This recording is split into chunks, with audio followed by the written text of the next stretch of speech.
Assalamualaikum warahmatullahi wabarakatuh. Waalaikumsalam warahmatullahi wabarakatuh.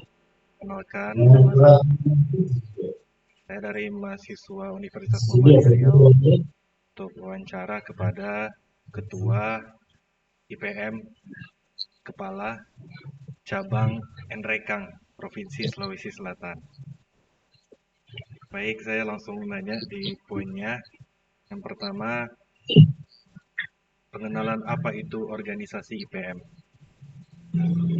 Ya baik, terima kasih atas kesempatan yang diberikan uh, oleh Anda telah ingin mewawancarai saya sebagai Ketua Pimpinan Daerah Kabupaten Nrekang Ikatan Pelajar Muhammadiyah. Kemudian saya akan menjawab pertanyaan dari Anda, yaitu tentang apa itu organisasi IPM.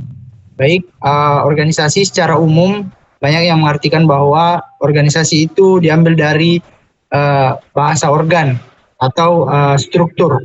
Nah, organisasi secara umum itu adalah sebuah struktur atau sekumpulan orang yang memiliki tujuan bersama, namun terikat pada anggaran dasar dan anggaran rumah tangga atau aturan-aturan tertentu.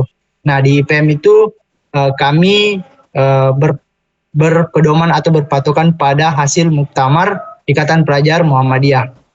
Nah, jadi lebih spesifik lagi, Ikatan Pelajar Muhammadiyah ini adalah sebuah organisasi yang bergerak di bidang pelajar atau siswa, yang mana mencakup SMP dan SMA dan yang sederajat seperti itu.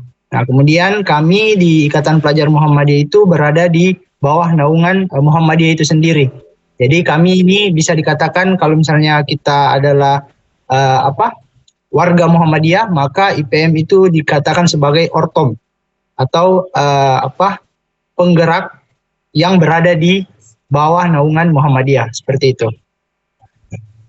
Baik, Pak. Baik, Pak. Terima kasih, Pak. Untuk nama saya, Pak, Rifki, Pak. Ya, Pak. Ya, Rifki, sorry. Ya, maaf. Saya namanya Muhammad Saleh Aspa, Dimisioner Ketua Pimpinan Daerah Ikatan Pelajar Muhammadiyah Kabupaten Nrekang. Ya, terima kasih Saudara Rifki. Baik, Pak, pertanyaan kedua. Kegiatan apa saja yang dilakukan dalam organisasi IPM, Pak? Ya, baik. Kegiatan yang dilakukan di organisasi IPM. Baik, secara umum kita bisa tahu ya bahwasanya di organisasi itu kan ada yang namanya struktur. Nah, struktur itu diisi oleh beberapa bidang. Ada bidang keilmuan, ada bidang kerohanian, ada bidang organisasi, dan lain sebagainya.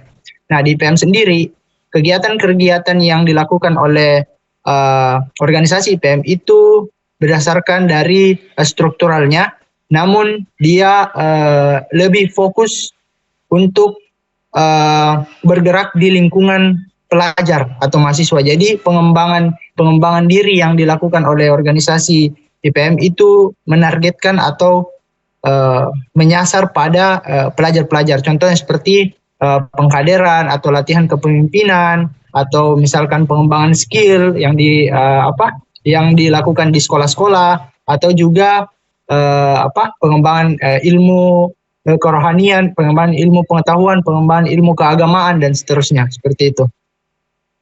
Baik, Pak. Baik, Pak. Terima kasih atas penjelasannya. Dan yang terakhir, pertanyaan saya, bagaimana struktur pengurusan yang ada di organisasi IPM, Pak? Oke, baik. Di IPM itu ada beberapa struktur. Yang pertama itu adalah ketua, yang kalau kita melihat IPM secara umum, itu ada mulai dari pimpinan pusat, kemudian pimpinan wilayah Sulawesi Selatan, dan provinsi itu skalanya provinsi, kemudian ada namanya pimpinan daerah yang mana menaungi kabupaten, kemudian ada lagi di bawahnya itu pimpinan cabang yang menaungi kecamatan, seperti itu. Dan di bawahnya lagi ada namanya pimpinan ranting yang menaungi setiap sekolah-sekolah atau kelurahan-kelurahan, seperti itu. Kemudian di bawah ketua tuh ada beberapa struktur. Yang pertama ada bidang kader, kemudian ada bidang organisasi, kemudian ada bidang keilmuan, kemudian ada bidang kerohanian, dan kemudian ada bidang eh, seni budaya dan olahraga.